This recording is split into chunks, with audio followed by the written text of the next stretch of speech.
Hello, and welcome to another episode of As If podcast with me, Lisa Fevral. And today we're gonna have a little bit of a funky episode. I guess it's not really funky. It's all about art as usual. It's all about the same kind of things. But I'm going to be quite nasty today because we're going to be talking about an artist that I really don't like. It's gonna rain in the background for the entirety of this podcast. I don't really know how much of it you can hear, but I'm just letting you know that if there's some background noise, it's just the rain. I gotta tell you a few things. It's kind of like an update. If you're not really a regular watcher of my regular channel, like the main channel, then this probably is not going to be that interesting to you. But if you are, then it's just a little bit of an update. And the update is I'm trying to be consistent in everything, but I'm still figuring out this whole thing with me being sick and whatever. I still don't know what it is. They're still doing tests on me, and some of these tests are kind of taking me out for the day, to be honest. Mostly because my anxiety is high as hell. Like, of course, because I know that some people don't mind all the medical things, but I do. So they take me out for the most of the day, and I don't really enjoy it. So the podcast is kind of spotty. It's a little bit, inconsistent. Obvious reasons. As I've said, I'm kind of sick, trying to figure out what it is. And I'm hoping that this is not gonna be too bad, but I'll know in a few days and I'll update you, hopefully with good news. Because I'm gonna tell you for real, my mental health is struggling with this. I'm not gonna lie. I'm just not good at dealing with all the medical things. Who is, I guess, but still. I'm gonna post a new video soon on the main channel. I've been kind of, I'm back in the groove, but YouTube is not really, didn't really like that I took a 2-week break, but I didn't really have a choice, so, it is what it is, but I'm gonna post a new video about Winx soon, because I personally just miss talking about Winx. I've only done it once, and I feel like it's just one of those shows that I really enjoyed as a child, and I still think that it's great to talk about, and it's one of my biggest inspirations in terms of fashion, and it's just fun to talk about.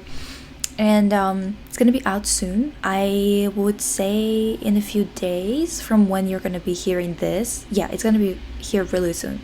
So let me introduce you to today's topic in the art section. Yeah, she's a full-on Monet.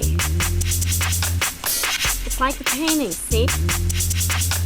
From far away it's okay, but up close it's a big old mess. So today's artist, the thing is, I would tell you that you probably shouldn't memorize his name because it's quite useless to everybody. I do a lot of mental gymnastics not to remember names from, my classes that I've taken where I didn't like someone's work.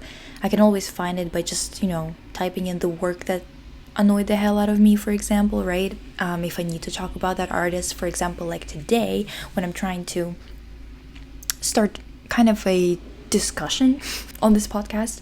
And the thing is, I'm gonna tell you his name. I'm gonna be referring to him by his name, but it is not that important for you to remember it. And I would actually suggest that you don't. But this will always be like an interesting way of talking about consent in art, or what is appropriate in art, and what kind of relationships audiences have with artists. And the artist that we're talking about today is Vito Acconci. I've had weird experiences in university that we're going to be talking about today. I'm probably going to get really heated if I have enough energy.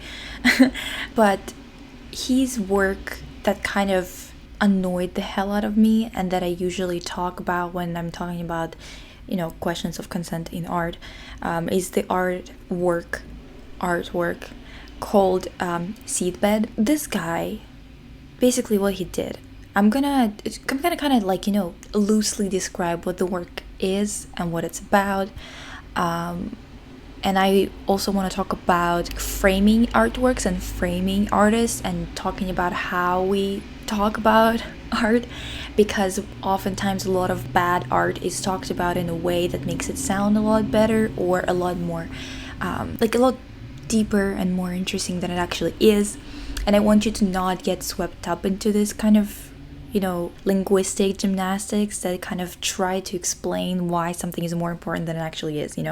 Basically, his work, it was done in 1972, and he used an empty gallery, and then he built a ramp that kind of basically looked like a floor, just going up a ramp, obviously, but it was quite large, so it was taking up most of the space in the room. So it just looked like the room has a weird angle of the floor going, There was space under it, obviously, and what he did is he got into that space and like under the floor, right?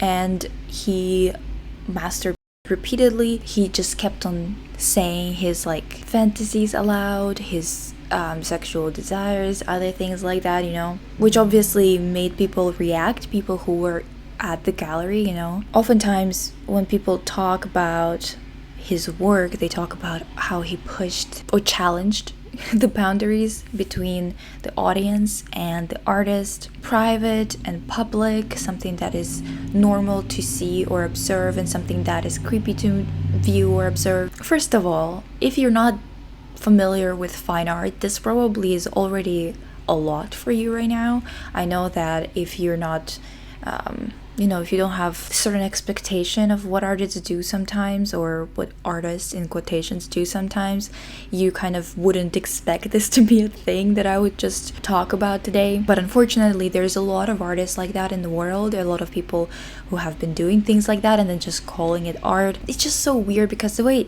he talks about it, he basically was kind of suggesting that vocalizing his sexual desires was like kind of normal, because most people were conditioned to keep it private, and he kind of didn't agree with it or whatever. And it's the way that even some art critics are talking about it, it's just so uncomfortable, like some people are trying to reframe it and talk about it how it's about the uncomfortableness of his uncomfortableness, which is like, okay, well, he's the one who's doing this, and people who are at the gallery are the ones who are experiencing it without consenting to experiencing it. So I don't understand why his uncomfortableness is the one that this art critic wanted to talk about. There was an art critic that his name is Germano Celant or Kellant. I have no idea how to pronounce it. I don't know. But he was kind of talking about it. It's one of those works that repeatedly have been, taught in my classes or have been discussed by artists, multiple times, obviously, just in even my personal experience, let alone, in general, with everyone who's ever talked about art. I think that this work, it's been talked about way too much, considering especially how normalized nude bodies, sexual experiences are in art, and like talking about it. I don't understand why it's so interesting to anybody, because I understand the theoretical background of the work. I understand that Acconci was trying to talk about, voyeurism and about relationship between public and private. Like, I get it, there's so many ways of doing that without basically sexually assaulting a bunch of people at a gallery. You know what I mean? This is an example of an artist and an artwork that clearly show me why so many people who are outside of the arts don't want to interact with the arts, with the fine arts especially, because there is this I would say that it's a stereotype that artists do shocking things for the sake of shock, and it's quite mindless sometimes. But I have experienced it myself enough times in my classrooms, in galleries, to tell you that it is not really a like it's the truth. There's a lot of artists like that. There's a lot of artists who do these things and they think that they're doing something interesting, and oftentimes when things are done in a art classroom environment or in an art gallery environment, oftentimes the laws of what is considered to be inappropriate or actually unlawful, it all gets kind of blurred, and it gets a little bit weird and not quite as defined as it is outside of the classroom or outside of the gallery. I guarantee that if he would do that without framing it as an artwork, he would get charged with assault or some other form of a crime, of sexual nature. Because and also, you know what, many times in this podcast, like many times when I'm going to be talking about more artists as we go along, I'm going to be focusing a lot on contextualization of things, specifically because this kind of situation where you are shown something sexual that you didn't want to see, didn't care to see, this kind of situations where men are standing around and staring at people or peeking at them from behind something where other people can't see them, and they're, whatever. That's happened so many times in real life. Most people I know have had an experience where they have witnessed something like that. So a dude does something like this and then frames it as an art piece. It just cheapens not just his work in particular, but artworks and the value of art in society in general, because in terms of contextualization, it doesn't make sense that he thinks that this is an important work or a somehow provocative work. It is not particularly lawful. It's not particularly moral. It's not particularly great to do that to people, because nobody wants to see or hear a dude masturbating anywhere. I'm gonna tell you that most people don't want that. At least 95% of the population. There's probably 5% that are just as interested in that as he is, but most people aren't, especially when they go into an art gallery and they expect to see art and not be interacted with in such an appropriate manner. I don't know why I even have to explain why this is not an artwork to people. I think I've had this conversation so many times in university where I was just like, you can't be serious. We can't be actually dignifying him by talking about it as if it's an artwork, because it clearly isn't. And I understand the value of shocking art. I understand the value of art that is sometimes provocative or sometimes unpleasant. Art is not particularly about beauty and nice things. It can come in different forms, it can be different things, and sometimes it is very uncomfortable to interact with. And I think that this is why it's important to talk about the difference between art being difficult to interact with or challenging to interact with, and art that is not actually art, but just called that for the sake of doing whatever you want, whatever perverted thing you want to do, and then just slapping label formatted as an art piece onto it.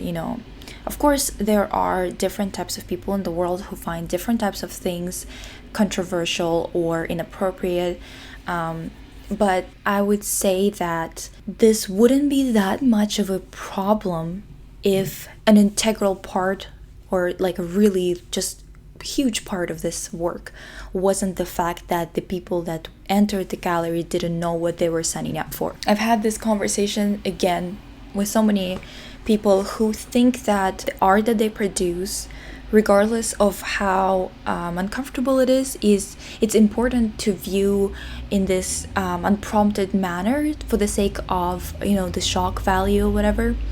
And I just think that if your work is good enough, I believe that it doesn't require the no spoilers kind of experience. Do you know what I mean? Knowing that when I enter a space, there's gonna be a naked man hidden somewhere masturbating, wouldn't take away from the point of the work if there was one. Do you know what I mean? There isn't really a reason for that to be done in such a disrespectful manner.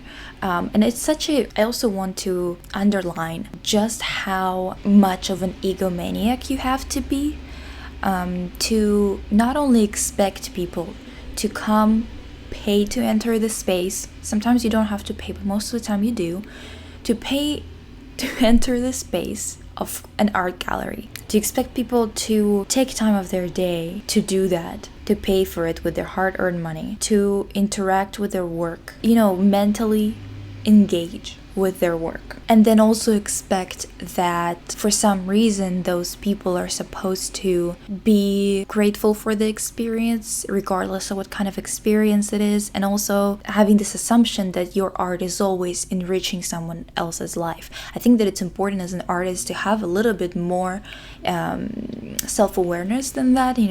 You are not God, or you are not some kind of, I don't even know, honestly, even like you basically don't have that much to say that is so universally true and so universally important to hear for everybody as one individual, right? That you would require someone to be scarred for life, because they decided to give the time of day to you, it's just, you have to be so obsessed with yourself and think that your opinion and your thoughts and your view on life is so important to everybody else in the world that you think that people have to see it regardless of how uncomfortable or disturbing it is.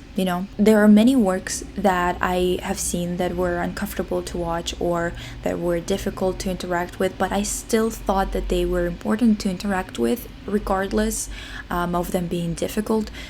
However, once again, because they actually had integrity, that work had integrity, that artist had integrity, I was, first of all, kind of introduced to the idea of what I'm getting into by the synopsis of what the show is about or what the work is about. And also, usually those works are still about something that is more of an experience that affected many people, or an experience that an artist is relaying to you instead of their sole opinion or their own struggle.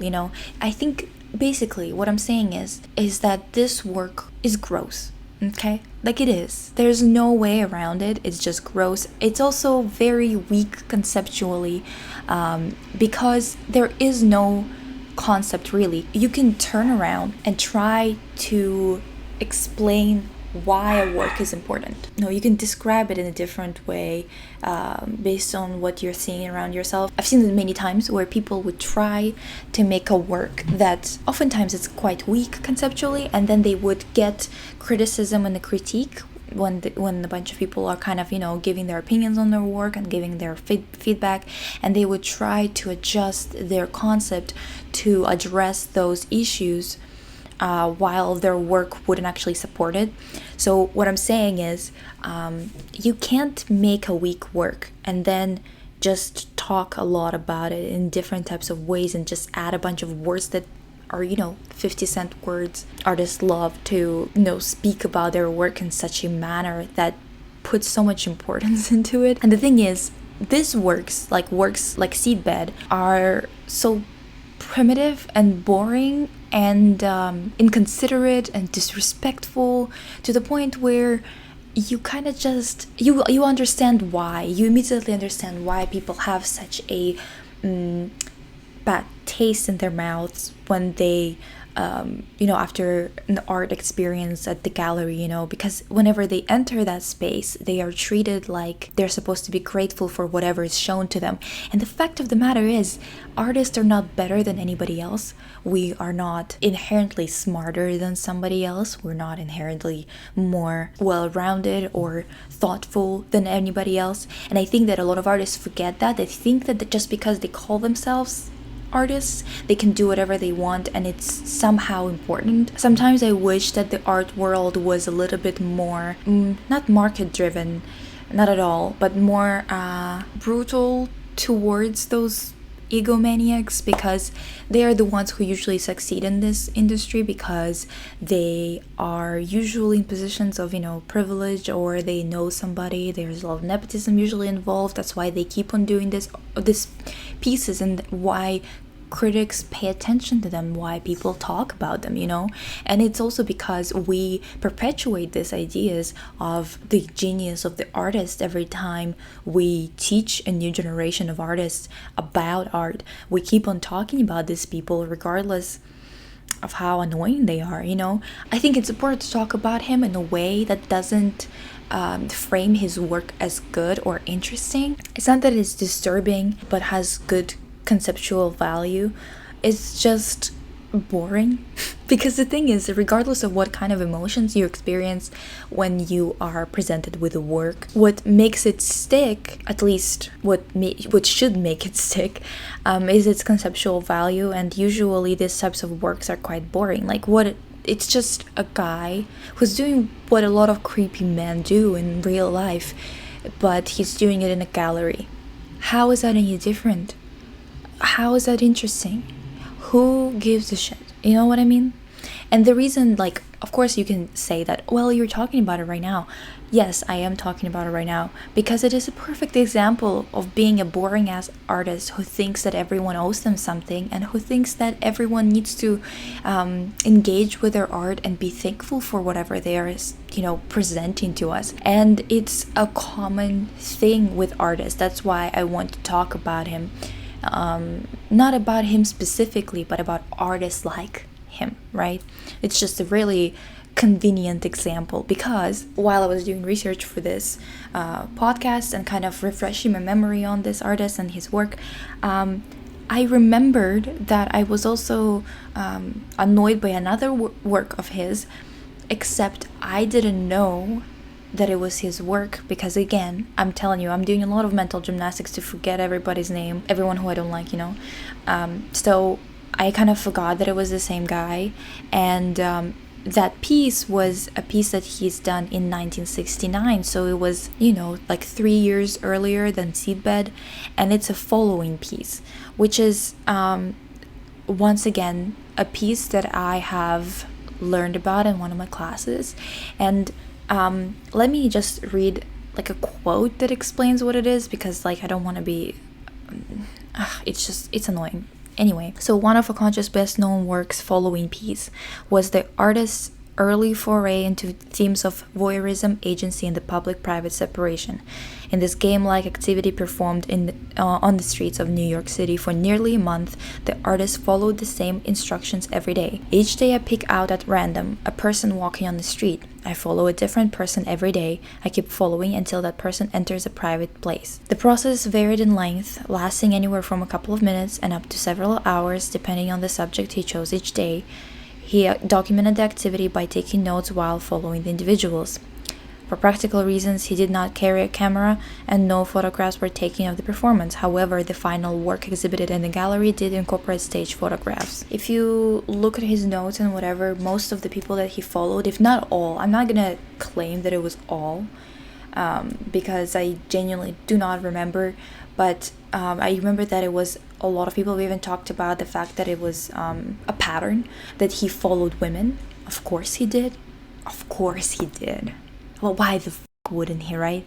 That's the thing that I kind of dislike about this so much, is the fact that we talk about it as, oh, this was part of the Fluxus movement. Oh, it was part of the performance art, conceptual art of the 60s. And what we should be talking about is that there was this dude who did what a lot of creepy men do, and then he just named it an art piece. He just referred to it as an art piece, and all of a sudden we were like, oh, yeah, let's write it down and then talk about him incessantly in every class that we get to talk about Fluxus in. Seriously? Once again, this work is just a creepy man doing creepy man things that we have seen multiple times, millions of times, for centuries. And there is nothing interesting about it. It's just creepy, that's it. And it's just so frustrating to see that these types of things are talked about as if, I don't know, voyeurism, everything that kind of revolves around it. Why the hell would you do that? Why would you do such a thing? Why can't you explore hypotheticals? Why can't you follow your damn self somehow? Why do you have to involve other people in it? It's just boring and disrespectful. It's just so boring and disrespectful. Another thing I want to talk about in regards to this artist is that in my university we actually had a performance art class. I was personally not in it because I am not that much of a fan of performance art. Performance art, when I refer to that within this podcast, is usually fine art performance art, which doesn't really involve traditional, singing, dancing kind of performance art. It's usually conceptual art. It's usually some kind of action. Sometimes it's a performance of a script, but the script is strange to compare to traditional scripts. I'm usually not that into performance art. I usually do not enjoy watching it because, especially in the West, I find Western performance art really, really annoying. A lot of people think that they're just so inherently interesting, and I just do not care for them and do not care to watch them do something that doesn't require any skill or thought, to be honest. I've had a lot of people in my year in university who were very fond of performance art, and it was mostly because they were extremely lazy and didn't care to put any work into what they're doing. However, it does not mean that performance art is always bad or that it's always lazy. Far from that. There's a lot of great artists who do work in performance art, and we're going to talk about them in the future too. But most of the ones that I do like, they were not, doing this type of performance where other people who did not want to participate were forced to participate. So we had a performance class, and my friend was in that class. A few of my friends actually were in that class, and one of the girls in that class decided to recreate Vito Acconci's work, Seatbed, because as far as I understand, the way that she was kind of going about it is the fact that there is a disparity between prioritization of female orgasms versus male orgasms, which is a real thing. Sure, it is statistically correct. I do think that it is a thing in our culture as well, but the assignment actually required to perform an existing piece or appropriate an existing piece. That's why she did it. But still, I think that regardless of context being changed, this is one of those unique situations where changing the context doesn't necessarily justify the piece anyway. So the context is changed, right? So she's not a man, she is not in a gallery space, right? But the fact of the matter is the consent portion of it is still removed, so the piece is technically not changed enough to refocus it from the uncomfortableness of witnessing something like masturbation, and especially in public, and shifting it to talking about female orgasms and the societal disinterest in female sexual positive experiences, I guess. I think that basically, so they were in class, right? And there was this supply room. So she went into the supply room, and we also have a lot of people in class, and they have to all show their work, right? So we got about like 15 minutes in class to actually show our work that we've been, working on for a while. And she just kept on going for like 40 minutes. People were just sitting there like, what are we supposed to do? There was a sign that said not to disturb, I guess, on the door that she put there. So people were kind of like, well, if we do that, we're kind of disturbing the peace, because she asked not to do this, it's very uncomfortable. But it's disrespectful to the people that are in class, because you did not tell anybody that you're gonna do this. It's disrespectful to people in class because, in case you forgot, everyone needs to present their work, and it is extremely disrespectful to literally take up 40 minutes instead of 15 minutes on your piece, and still someone had to interrupt her to stop the piece. You know, she didn't stop on her own. It's a whole other thing. But the most annoying part of this whole thing is the hypocrisy of people in the arts. Okay, this is like a little story time. Okay, so I had in like 4th year, we had a theory course where we had to like read a bunch of texts, and then we had to talk about them in class, and it was extremely boring, mostly because the topic of the course was love. I don't really care for it, only because we were focusing heavily on romantic love, and I find platonic love to be more profound and more interesting. To each their own. I'm not gonna say that, like, you know, romantic love is like bad or something, but it's just, I think that if we're talking about theory of love or whatever, and like talking about philosophers that talked about love, I think it's more interesting to approach it from different types of perspectives rather than just, you know, focusing on romantic love. It doesn't make any sense to me.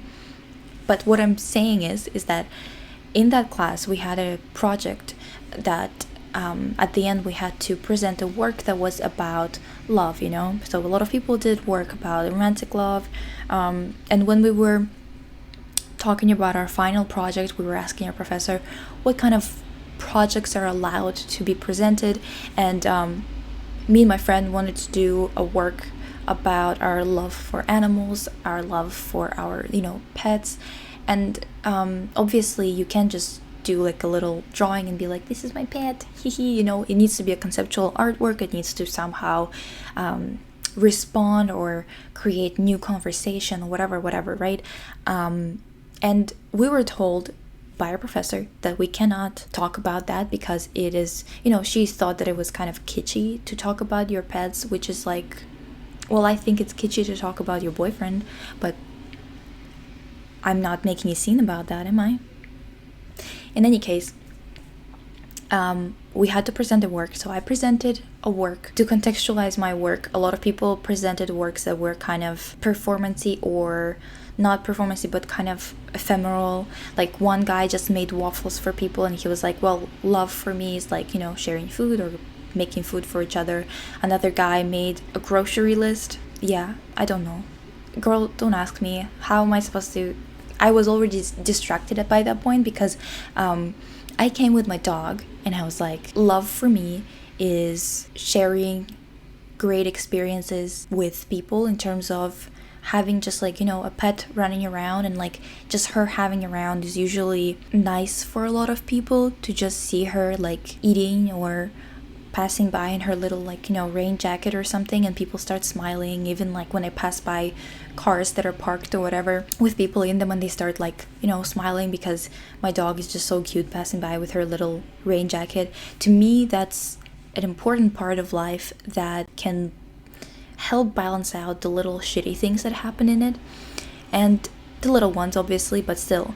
And basically we're gonna talk about that work again in the future because for another reason, but it was just kind of, you know, it wasn't that heavy of a class in terms of art making. It was more about theory, so obviously the works weren't probably our strongest ones. At least I did not see a lot of strong works from other people in that class.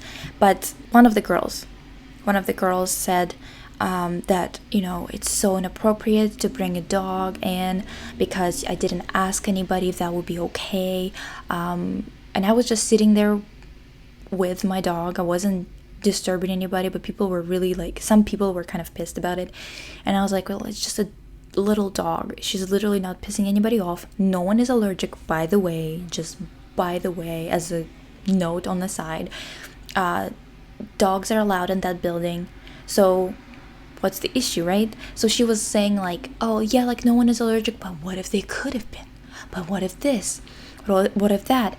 And the biggest point of this, she, you know, the thing is, I would have maybe even agreed with her on the allergy part, but I knew that no one was allergic because people had pets around and people had like they were talking about bringing their cats in, and everyone was like, yeah, that's great, whatever.